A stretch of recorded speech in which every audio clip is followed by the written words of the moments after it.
નમસ્તે મિત્રો, આપ જોઈ રહ્યા છો ભારતીય જનસંદેશ સમાચાર. હું છું દિનેશ કુમાર બાબરિયા, ભાવનગર. નમસ્કાર દર્શક મિત્રો, નવા વિડીયો સાથે આપ સૌનું હાર્દિક સ્વાગત છે. હું છું સોલંકી દર્શના. ભાવનગર જિલ્લાના પાલીતાણા તાલુકાના નાનીમાળ ગામે આવેલી પ્રાથમિક શાળાની જર્જરિત ઇમારત અને નાના બાળકોના શિક્ષણ તથા સુરક્ષા ઉપર ઊભા થયેલા ગંભીર પ્રશ્ને સમગ્ર ગ્રામજનો અને વાલીઓ એકજૂથ થયા છે. નાનીમાળ ગામના રહીશો અને વાલીઓ દ્વારા મામલતદાર અને એક્યુક્યુઝિટ મેજિસ્ટ્રેશન શ્રી પાલીતાણાને એક સંયુક્ત આવેદનપત્ર પાઠવી તાત્કાલિક અસરથી નવી પ્રાથમિક શાળા મંજૂર કરવા ઉગ્ર રજૂઆત કરવામાં આવી છે.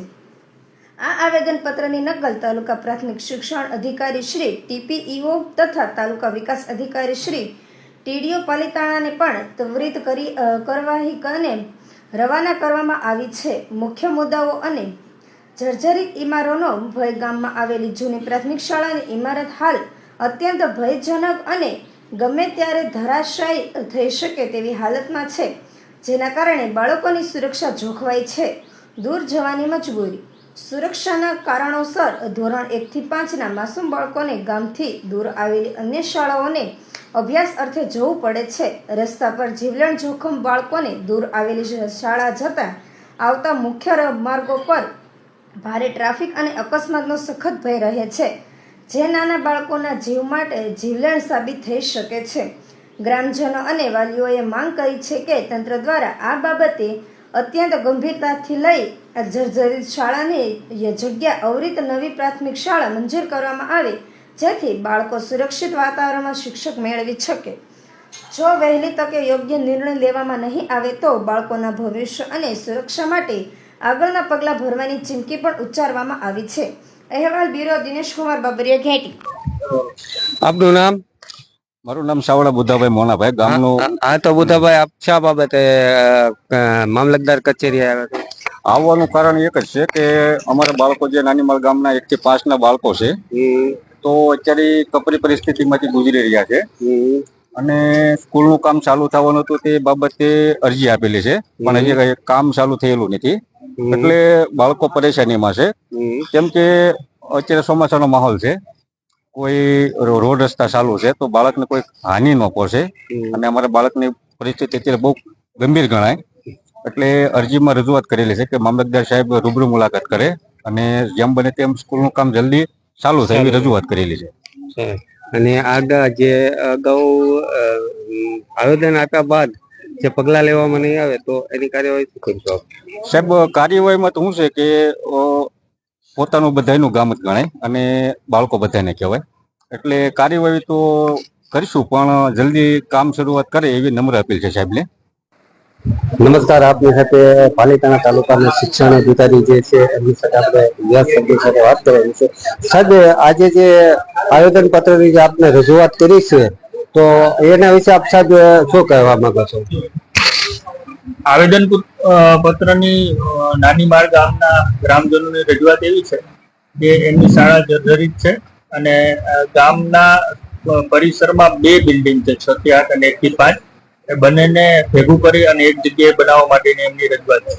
ગામની શાળા જર્જરિત હોવા બાબતની જે રજૂઆત છે તેમાં જર્જરિત બિલ્ડિંગ પાડવાની મંજૂરી સક્ષમ કક્ષાએથી આવી ગયેલ છે અને એમની કાર્યવાહી શરૂ છે.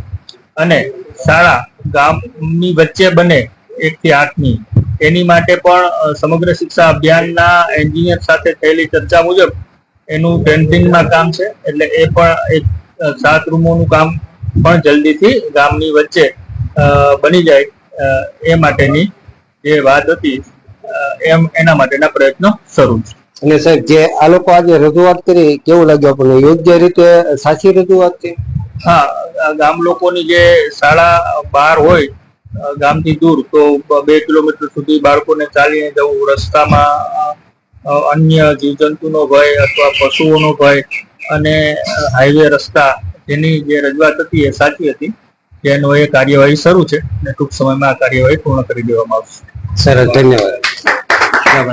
અંતરે આવેલી છે, આગી છે અને બાળકો નાના છે, 1 થી 5 ધોરણના.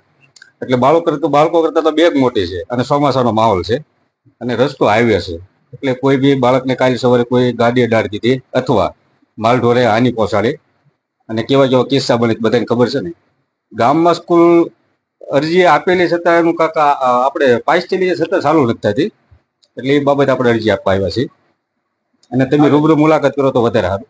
આપણે હતી તે 1 થી 5 માટેની, અને એ અત્યારે હાલમાં બાળકો જાય છે આપણે અમારે 1 કિલોમીટર થાય છે ગામથી, તો નાના બાળકો છે. અને બીજા 6 થી 8 નો કોઈ પ્રોબ્લેમ નથી, એ તો કઈ પણ પહોંચી શકે, સાયકલ લઈ કઈ પણ રીતના. પણ 1 થી 5 ના બાળકો છે ને એ તકલીફમાં છે અત્યારે. વરસાદનો માહોલ છે અને અવળી મોટી બેગ, બાળક કરતા મોટી બેગ, તો બને ત્યાં સુધી સ્કૂલનું કામ ચાલુ થવાનું. કયા કારણોસર બંધ છે કાંઈ જે કોઈ લેખિતમાં રજૂઆત આપતા નથી, અને રજૂઆત ઘણી કરી છે પણ કોઈ જવાબ નથી મળતો, એટલે આ કરવું પડ્યું છે. હા, વહેલા છતાં સ્કૂલનું કામ ચાલુ થઈ રજૂઆત છે. તો આપ શા બાબતે મામલતદાર કચેરી આવ્યા છો?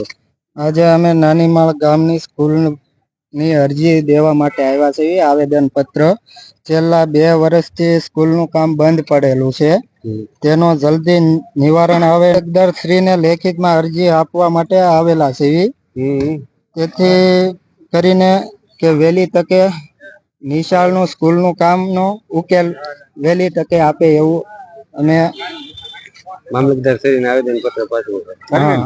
મામલતદારશ્રીને આવેદન પત્ર પાઠવ્યું છે. આવેદન પત્ર આપવામાં આવ્યું છે. આવેદન આપવાનું કારણ એ કે સાહેબ, અમારા ગામની અંદર જેમ આપણે આગળના ભાઈએ કીધું એવી રીતનો પ્રોબ્લેમ બહુ મોટો ગણાય છે, કારણ કે ગામથી બહુ દૂર છે, 1 થી 1.5 કિલોમીટરના અંતરમાં શાળા.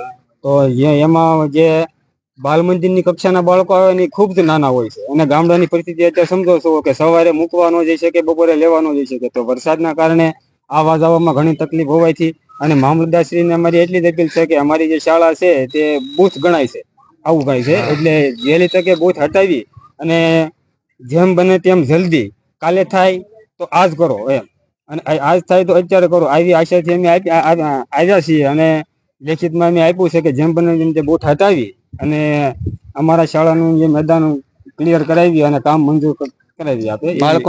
બાળકોને આવવા જવા માટે હાલાકી પડી રહી છે, એ બાબતે આપ આવેદન પત્ર આપ્યું છે. હા, બાળકોને આવવા જવા માટે હાલાકી પડી રહી છે, અને ત્યાં શિક્ષકોને તે તકલીફ પડી રહી છે, કારણ કે રૂમ ખાલી 3 જ છે અને બાકીના 2 શેડ છે. તો એ શિક્ષકોને ત્યાં અમારા તમામ ગામજનોની તકલીફ પડી રહી છે. જેમ બને તેમ વહેલી તકે કરી આપવા અમારી અંદર.